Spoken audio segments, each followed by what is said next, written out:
Hello everyone, my name is Amanda Willis and I've been working in financial markets for over 33 years. I currently manage a team split between Paris and London. I joined the WCIB a month ago. I'm a member of the membership committee and I help fellow liverymen on the mental health committee. When I'm not at work, I love to indulge my passion for hats and I'm a keen advocate of mentoring. I mentor in the business world, PhD students and children. And when I'm not doing all of that, I love to spend as much time as possible outside, in particular by the sea. Hello everyone, my name is Szilárd Farkasdi. I work as a consultant for a large management consulting firm and I specialize in banking consulting. I've been a member of the Worshipful Company of International Bankers for a bit more than 3 years now. And lately I've managed to become a freeman as well. I really enjoy being part of this wonderful livery company and I try to be as involved in its life as possible. Outside of work, I enjoy traveling, as I guess many of us do. I also enjoy reading, writing poetry, try to follow as much sports as I can.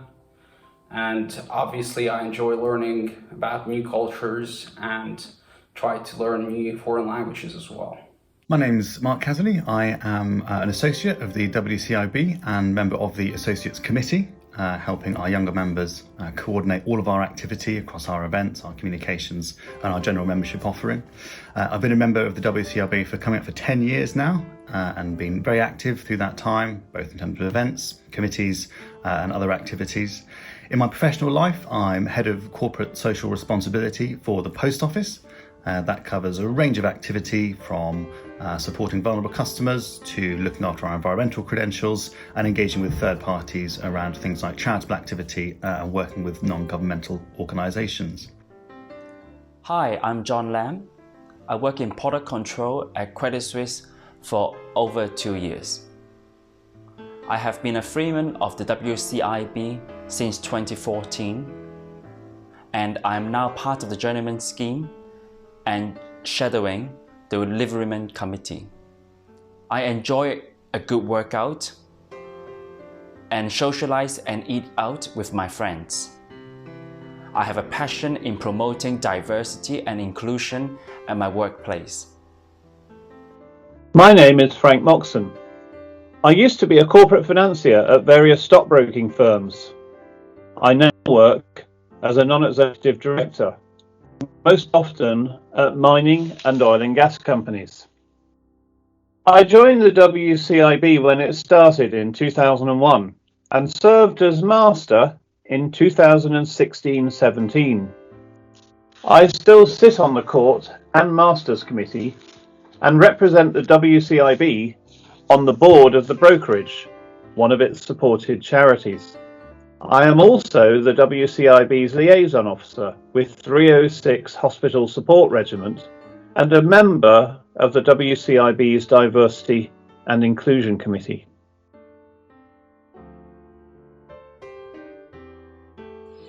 During my career, I've witnessed many suffer quite severe mental health problems through market crashes, terrorist attacks, problems at home, problems at work, and now the pandemic. It is for this reason that I've chosen to become a qualified mental health first aider. But I believe you don't have to be qualified in order to support yourself and to help those around you. I guess in many cases life holds different plans for you, and unfortunately or fortunately I faced the challenges of mental health when after a quite stressful period in my life involving a bad breakup with my ex-girlfriend and some stressful period at my job, I faced the issue of anxiety. Obviously when it happened I didn't really know it was anxiety and I didn't really know what's happening to me, but later on, after talking and consulting with specialists, I realized that I had this issue. Now, looking back, I realized that I should have acted faster, and I should have realized faster that taking care of your mental health is just as important, if maybe not even more important, than taking care of your physical health as well. Lockdown has been difficult for everyone, both from a business perspective and a personal perspective. Some of the challenges I've found over the last 12 months have been getting used to the working from home regime and sitting in one place for an entire working day. The variation I have had of that is that I moved home during the lockdown, which presented its own challenges, but meant that I had a bit of a difference in terms of my working environment. I managed to change and get a new setup halfway through lockdown, which has been quite exciting in a way, but not without its challenges and not without its stresses.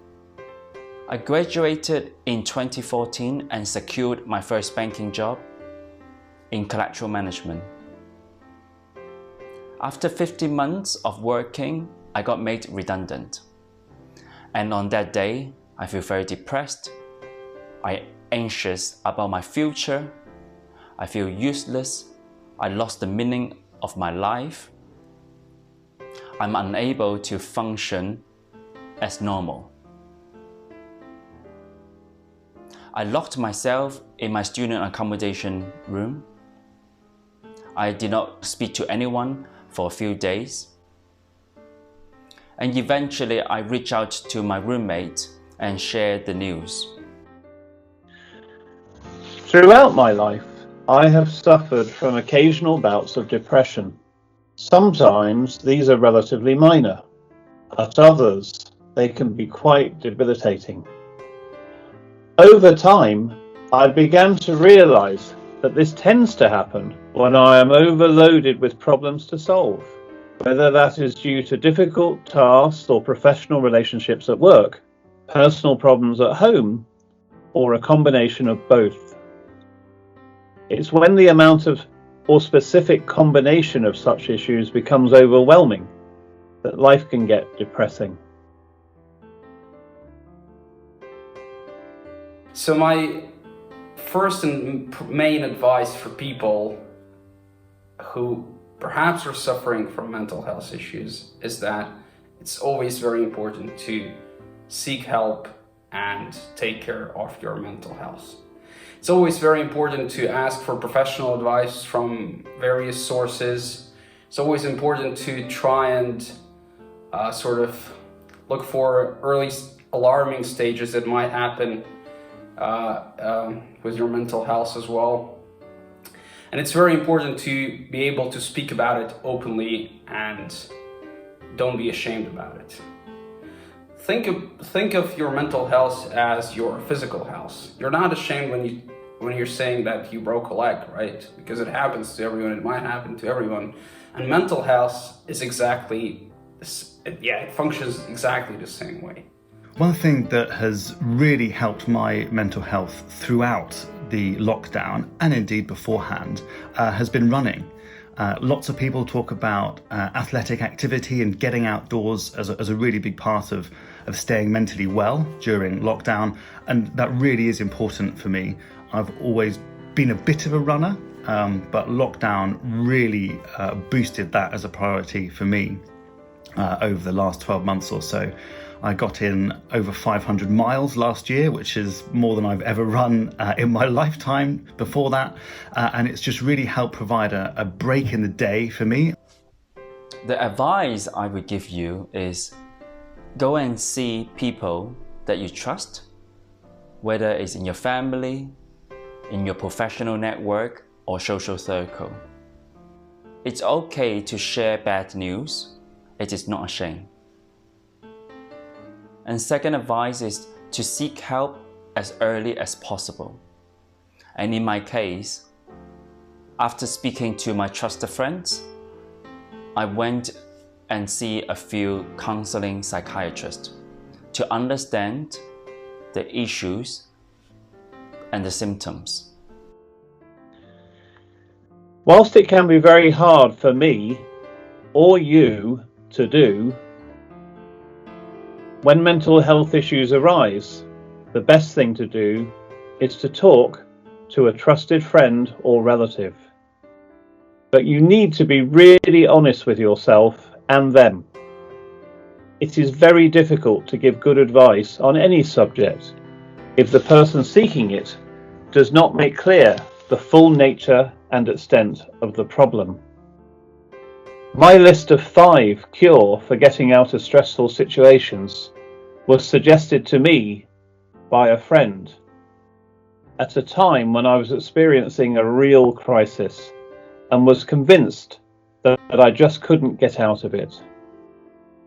He very calmly said that when faced with a deluge of problems, you can only focus on one at a time if you are to have any chance of conquering the mountain in front of you. The best way to address this is to make a list of the 5 most pressing tasks, issues or problems. Then prioritize them and focus solely on getting number 1 on the list done. By the time that I have subsequently addressed number 2 and number 3, and this may take hours, days or weeks, the depression has usually lifted. Even if there are still other tasks, issues or problems needing to be dealt with. He was quite right, and it really did turn my life around. It's important to remember that there's no quick fix to mental health problems, be it in corporations or for individuals. It's important to take the first step. The first step is to start talking and to reach out for help. All future steps are to keep talking and to keep asking for help. Stay well, everyone. I'm Amanda, and this is me. I'm Szilard, and this is me. I'm Mark. This is my story. I am John, and this is me. I'm Frank, and this is me.